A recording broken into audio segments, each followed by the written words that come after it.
Hey Farroz, aujourd'hui je vais t'apprendre à bien utiliser la presse inclinée linéaire car c'est un super outil de travail pour bosser ton bas du corps, notamment les quadriceps et les fessiers.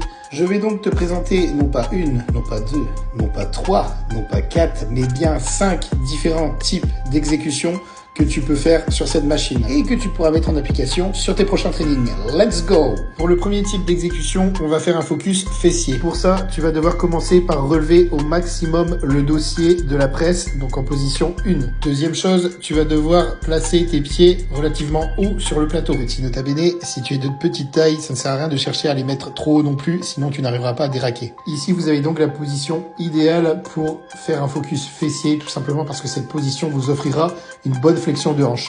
Deuxième type d'exécution, vous allez baisser le siège de 2 crans et le mettre en position 3, donc en position intermédiaire, afin d'avoir un travail plus global. Ici, vous allez stimuler à la fois vos quadriceps et vos fessiers. Au niveau du placement des pieds, ils sont placés un tout petit peu plus bas que tout à l'heure sur le plateau. Avec ce réglage de dossier et ce placement de pieds, certaines sentiront davantage les quadriceps, pendant que d'autres sentiront davantage les fessiers. En fait, il faut aussi prendre en compte, bien évidemment, votre morphologie, vos longueurs de segments, etc.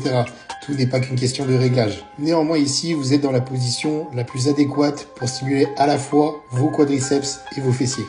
Troisième type d'exécution, là on va chercher à avoir un focus sur les quadriceps. Pour ça, tu vas commencer par régler ton dossier tout en bas en position 5 et tu vas placer tes pieds sur le bas du plateau. Attention de ne pas les placer trop bas non plus, sinon vous allez pousser avec vos dos de pied et vous allez suractiver vos mollets. Voilà, ici vous êtes en position idéale pour avoir une belle flexion de genoux et donc stimuler au mieux vos quadriceps.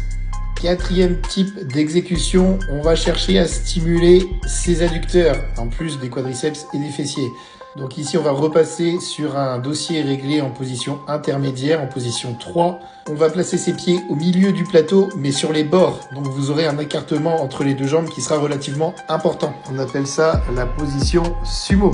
Et pour la 5e et dernière exécution, on va repasser sur un focus fessier. Donc on règle le dossier de manière à ce qu'il soit le plus relevé possible. Et on va pousser d'une seule jambe. Donc c'est un travail en unilatéral avec votre pied qui va être placé haut sur le plateau. Encore une fois, c'est pour favoriser la flexion de hanche. Et celle-ci va être encore plus accentuée avec ce travail en unilatéral parce que vous pourrez vous concentrer encore davantage sur le fait de bien étirer le fessier et d'avoir une amplitude vraiment optimale. C'est pour cela que pour moi, je pense qu'ici, on a le meilleur type d'exécution pour les personnes qui veulent vraiment cibler le fessier sur cette machine. Voilà Farroz, maintenant tu sais comment utiliser cette presse selon le ou les muscles que tu souhaites cibler. N'hésite pas à partager la vidéo.